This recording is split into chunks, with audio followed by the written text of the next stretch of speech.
गधेरे में आ गया पानी। बारिश के बाद धूप आएगी तो गर्म से हाल खराब हो जाएंगे। उमस भरी रात भर बारिश थी, अभी फिर उमस भरी फल की सब्जी तैयार। हेलो हाय प्रणाम पहला नमस्कार तगड़ियों शुरुआत गुड मॉर्निंग, स्वागत है आपका मेरे नए ब्लॉग में। तो सुबह की शुरुआत हो चुकी है नहा धो के, और आज रात भर बहुत ज़्यादा बारिश हुई है यार। सुबह ही बहुत ज़्यादा बारिश होती है तो कहीं दौड़ने या जॉगिंग करने जा भी नहीं पाया, अभी नहाया है। अभी भी बारिश ही होने में, नहा धो लिया, पूजा पाठ करते हैं, देन आपसे फिर से मिलते हैं। जय श्री राम। सांसारिक ज्ञान का तो आरंभ और अंत होता है, पर उस परमात्म तत्व के ज्ञान का ना तो आरंभ है ना ही अंत है, वह नित्य निरंतर रहता है। इसलिए सब में एक परमात्म तत्व ही परिपूर्ण है। पूजा पाठ करके चले गया था मैं बाजार की ओर दूध लेने के लिए, क्योंकि दूध खत्म हो चुका था। और ये रहा सुबह 7 बजे का मौसम, बिल्कुल बारिश का मौसम बना पड़ा था। बट तो वो आने वाला ऊपर रोड के काम में, अरे उस्ताद यार घर कब जा रहे हो, मैं तुम्हारे वो कर दूंगा यार। मैं तो ब्रेकफास्ट में बना रहा था मैं ओट्स, और साथ में थे संजू भाई के लाए हुए पहाड़ से आड़ू और सेब। ये अपना ब्रेकफास्ट में तैयार है ओट्स, पवनदार मेरी चाय। और जैसा कि रात भर हुई है बारिश, बट अभी धूप आ चुकी है बाहर।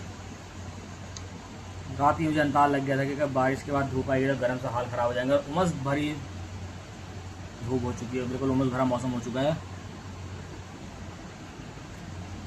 बट ड्यूटी तो जाना है, क्या करें, तो ड्यूटी भी जाते हैं खाना खा के फटाफट।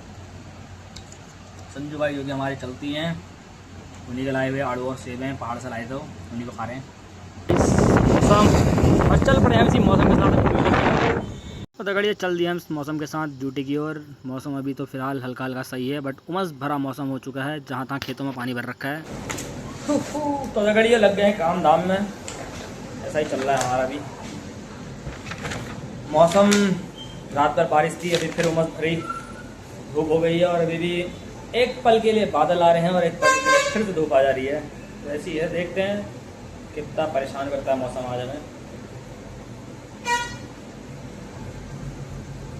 ला ला ला, ये रातें ये मौसम।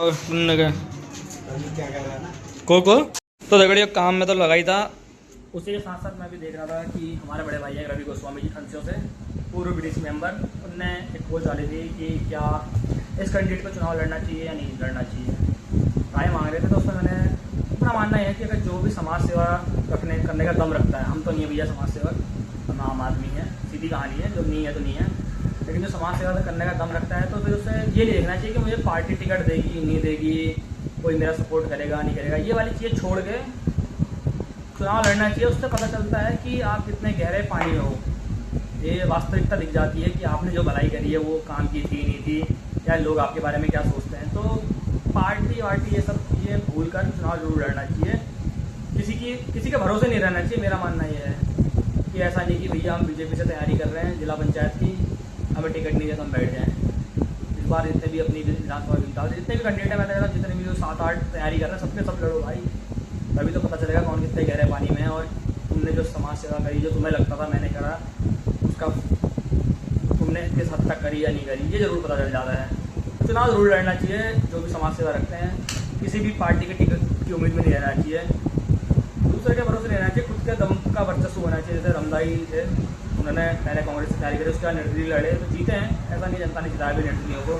कानपुर से विधायक देख लीजिए रविंदर भाटी राजस्थान से, तो ऐसा नहीं कि निर्दलीय वालों को जनता नहीं जिताती है, बस तुम्हारे काम में मेहनत होनी चाहिए।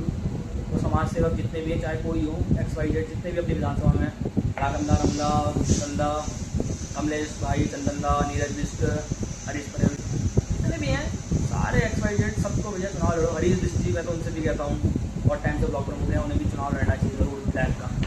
तो इवनिंग टाइम पर चल रही हम ड्यूटी से रूम की ओर, बच्चे तो लगे बड़े हमारे आगे एक साग पात ले आ रहे हैं घर को।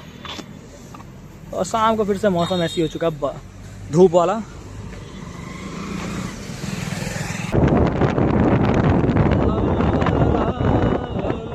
और शाम को निकल पड़ा था मैं घूमने की ओर, पहाड़ों की ओर। ये रहा प्यारा सा जंगल। बारिश होने के बाद एक बात ज़रूर है कि बिल्कुल जंगल सब कुछ हरे भरे हो जाते हैं। तो आज दिखाता हूँ मैं आपको किटौड़ा पुल। अरे पहुँच चुके थे हम किटौड़ा पुल पर। तो यहाँ बिल्कुल कल रात की बारिश से देखो हल्की सी नदी आई है, बाकी तो सूखा पड़ा है, लेकिन सामने के पहाड़ बिल्कुल हरे भरे हो चुके हैं। और इस पुल से रास्ता है ऊपर को चंपावत की ओर और यहाँ से आगे को टनकपुर की ओर। तो यहाँ चल रही थोड़ी देर बढ़िया हवाएं, तो हमने यहाँ पर कर लिया थोड़ी देर के लिए ब्लॉग शूट। और ये रही यहाँ की हरी वादियाँ। इसके बाद हम चल देंगे वापस से अपने ड्यूटी की ओर या रूम की ओर। तो मैं अभी जा रहा था रूम को सब्जी लेके, तो क्या प्यारा सा चंद्रमा आया है। बट ये कि मेरे फ़ोन की क्वालिटी इतनी अच्छी नहीं है, तो इतना अच्छा देख नहीं पा रहा है।